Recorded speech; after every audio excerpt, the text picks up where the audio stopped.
Hello guys, എല്ലാവർക്കും ബാലൂസോപ്പിലേക്ക് സ്വാഗതം. ഇന്നത്തെ വീഡിയോ വെച്ചാൽ മൂത്തയുടെ വീട്ടിൽ ഒത്തിരി പോപ്പികളാണ്. ഇത് പല രൂപത്തിലുണ്ട്, പല നിറത്തിലുണ്ട്, പല ഡിസൈൻസിലുണ്ട്.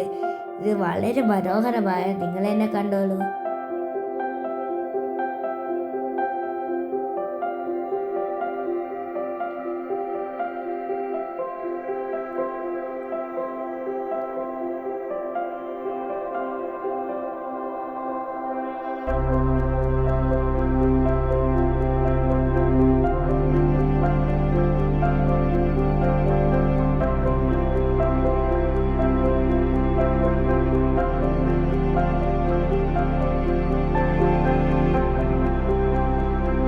അപ്പോൾ നിങ്ങൾക്ക് ഈ പൂക്കൾ ഇഷ്ടപ്പെട്ടില്ലേ? അപ്പോൾ ഇന്നത്തെ വീഡിയോ അത്രയേ ഉള്ളൂ. Ta ta bye bye, see you. എല്ലാവരും ലൈക്ക്, ഷെയർ, സബ്സ്ക്രൈബ് ചെയ്യാൻ മറക്കല്ലേ.